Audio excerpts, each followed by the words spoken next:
नमस्कार दोस्तों, स्वागत है आप सभी का एक बार फिर से आपके अपने चैनल द न्यूज़ हब के साथ। दोस्तों, आज हम बात करेंगे भारत में बनने वाले नए संसद भवन की।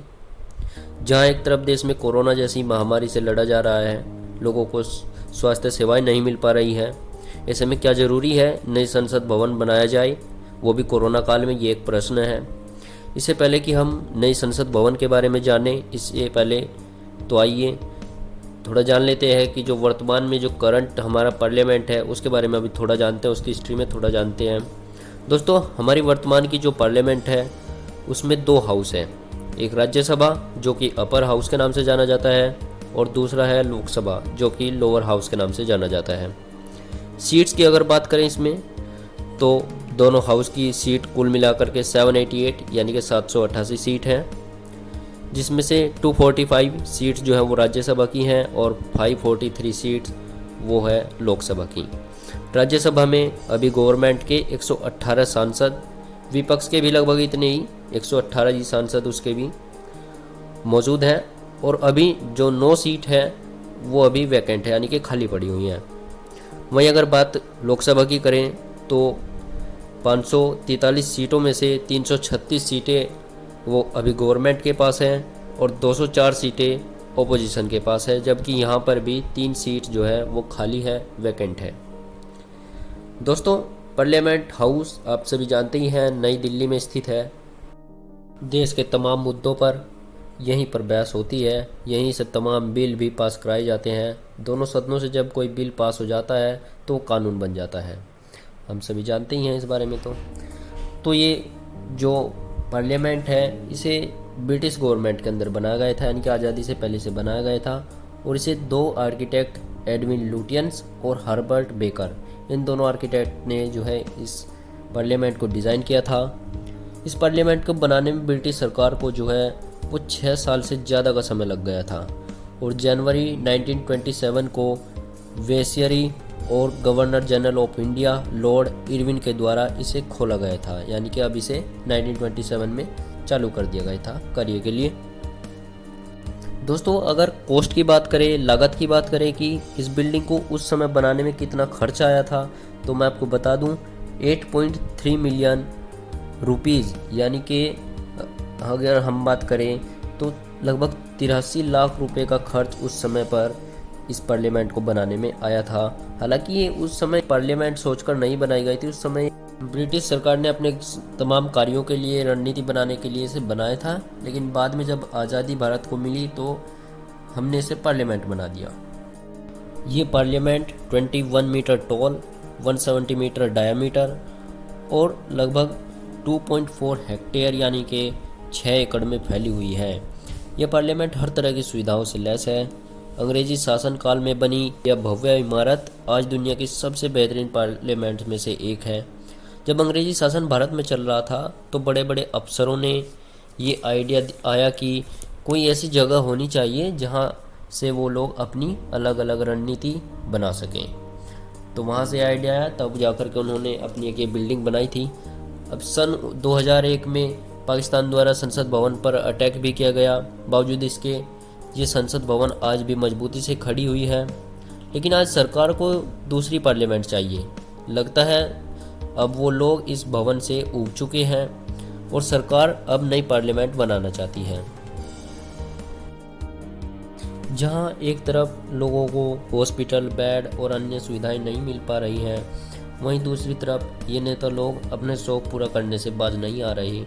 और हैरान करने वाली बात यह है कि हर बात पर सवाल उठाने वाला विपक्ष आज इस मुद्दे पर इनडायरेक्टली सरकार के साथ खड़ा हुआ है। लेकिन इस बीच अगर किसी को हानि हो रही है तो वो है हम और आप लोग। क्या इस तरह से टैक्स का पैसा खराब किया जाना चाहिए, बर्बाद किया जाना चाहिए? जब सरकारें रोड बनाते हैं तो उस पर टोल टैक्स लगा देती हैं, और ये टोल तब तक जारी रहता है जब तक कि रोड बनाने में आया जो खर्च है उसकी आपूर्ति नहीं हो जाए। तो क्या सरकार जब नया पार्लियामेंट बनाएगी तो वह भी इस भवन को बरतने वाले नेता लोगों से टोल को जुटा पाने की हिम्मत कर पाएगी? शायद नहीं। आखिर ज़रूरत ही क्या है नए संसद भवन की, जिस पर देश का भारी भरकम पैसा बर्बाद किया जाएगा? पहले तो सरकार का statue of unity project fail हुआ, जिसमें सरकार ये कहकर के बच निकल गई कि इससे टूरिज्म बढ़ेगा, लेकिन नई पार्लियामेंट से क्या कमाई होगी ये समझ से बिल्कुल परे है। जहाँ तक एक तरफ लोगों के पास रोजगार नहीं है, शिक्षा नहीं है, चिकित्सा नहीं है, तो वहीं दूसरी ओर सरकार इस तरह से पैसे को बर्बाद कर रही है।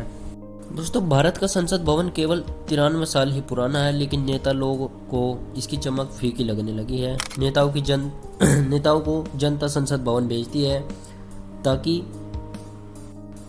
वे अपने क्षेत्रों के विकास के लिए आवाज उठाएं, न कि संसद भवन को बनवाएं। मैं आपको दुनिया की सबसे पुरानी पार्लियामेंट्स के बारे में बताता चलूँगा अब, जो कि 13वीं शताब्दी में बनाई गई थी और आज भी पूर्ण रूप से संचालित है। और ये पार्लियामेंट है नीदरलैंड की द बिनहोफ पार्लियामेंट। ये पार्लियामेंट लगभग 700 साल पुरानी हो चुकी है, लेकिन आज भी पूर्ण रूप से संचालित है और कोई नई पार्लियामेंट यहाँ नहीं बनाई जा रही है। लेकिन दूसरी तरफ आप भारत की स्थिति देखिए, 93 साल में ही पुरानी लगने लगी है। अगली बात करते हैं हम दूसरी। अमेरिका का जो व्हाइट हाउस है वो भी सन 1800 में बना था, यानी कि 200 साल से ज़्यादा का समय व्हाइट हाउस को भी हो चुका है, लेकिन आज भी पूरी तरह से संचालित है, आपको पता ही है। और कोई भी नई पार्लियामेंट अमेरिका में भी नहीं बनाई जा रही है। नंबर 3, ब्रिटेन की अगर हम बात करें तो यहाँ पर हाउस ऑफ कॉमन 1840 में बनाया गया था और हाउस ऑफ लॉर्ड्स जो कि 1870 में बनाया गया था। दोनों ही आज भी पूर्ण रूप से संचालित हैं और कोई भी नई पार्लियामेंट यहाँ पर भी नहीं बनाई जा रही। अगली अगर हम बात करें चाइना की, great hall of the people 1959 में बनाई गई थी। इटली का प्लाज़ो मडामा जो कि 16वीं शताब्दी में बना गया था, यानी कि इसे भी जो है 400 साल से ज़्यादा का समय हो चला है और पूर्ण रूप से यह भी संचालित है। अगली अगर हम बात करें फ्रांस की तो लग्जमबर्ग पैलेस 1615 और 1645 के बीच में ये बनाया गया था और ये भी पूर्ण रूप से संचालित है।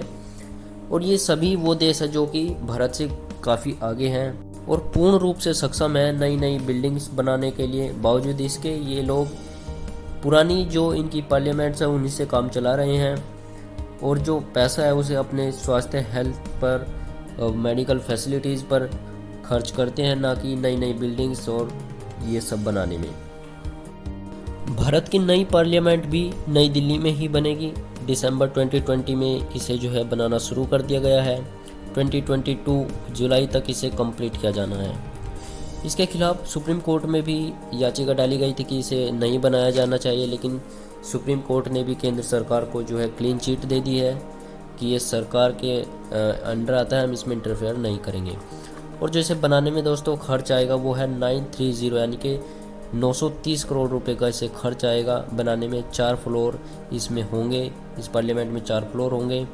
इस पार्लियामेंट में जो सीट है वो संख्या बढ़ जाएगी, जो कि पुरानी जो पार्लियामेंट थी उसमें मैंने आपको सीट्स की संख्या बताई थी, तो इसमें जो सीट्स की संख्या बढ़ करके लोकसभा के लिए 888 और राज्यसभा के लिए 384 हो जाएगी। और ये जो प्रोजेक्ट है वो टाटा कंपनी को दिया गया है। लेकिन क्या नई संसद भवन बनाने से नेताओं की पुरानी सोच भी बदल जाएगी? बेहतर होता कि नई पार्लियामेंट की जगह अगर नेता लोग अपना दिमाग और अपनी भ्रष्टाचारी रणनीति को बदलने की कोशिश करते, न ये सिर्फ नेताओं के लिए अच्छा होता बल्कि देश की छवि के लिए भी अच्छा होता, देश के नागरिकों के लिए भी अच्छा होता, देश की तरक्की के लिए, देश के विकास के लिए, देश के डेवलपमेंट के लिए, हर तरह से हर डायमेंशन में ये फिट बैठता। लेकिन यहाँ के नेता इमारतें बनाते हैं, विदेशों में दौरे तो करके आते हैं लेकिन कुछ सीख करके नहीं आते। खैर, आपको ये वीडियो कैसा लगा आप अपनी राय दे सकते हैं, कमेंट सेक्शन आपके लिए है। धन्यवाद।